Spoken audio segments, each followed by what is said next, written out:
So, ito na-assemble na natin yung mga iba't ibang parts. Pero marami pa rin kulang. Ang nilagay pa lang natin dito is yung rock sliders, left and right. And then, front and rear bumpers.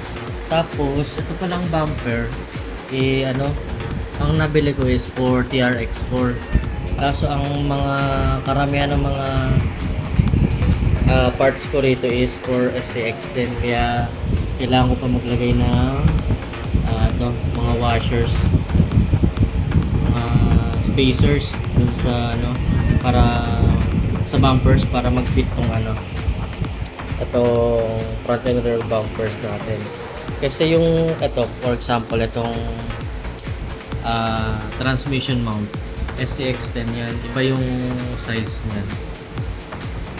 Pati dun sa transfer case mount, magka-size yan ito SCX10.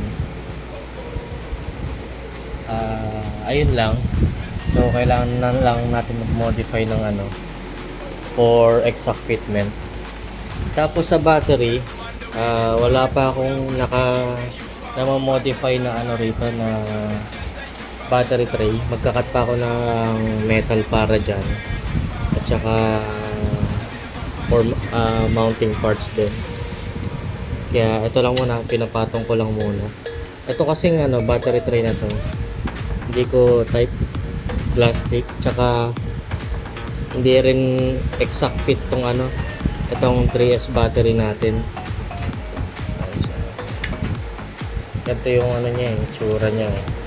Nakalutang yung battery ko rito eh. Ayan.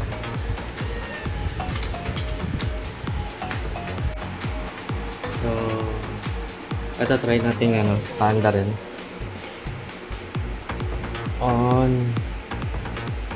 Okay. Then controllers. Okay. Coverall na rin yan.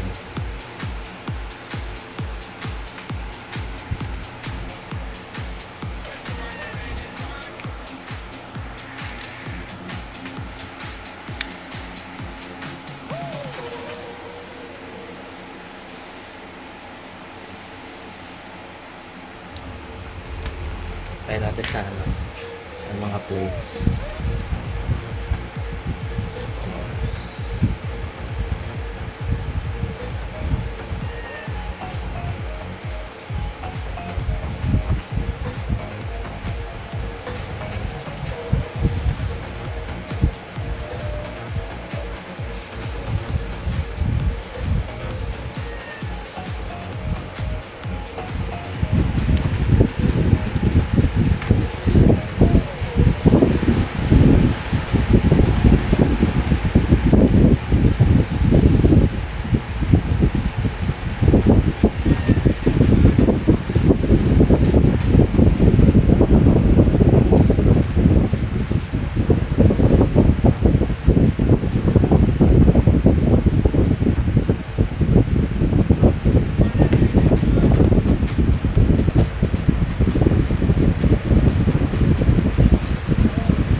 So, ayan, natest na natin yung rolling capabilities niya.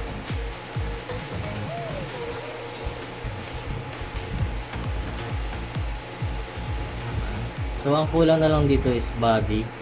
Marami pa tayong modify sa body. And then, ayan, diskartehan natin kung paano yung magiging mounting ng body. Okay, see you sa next video.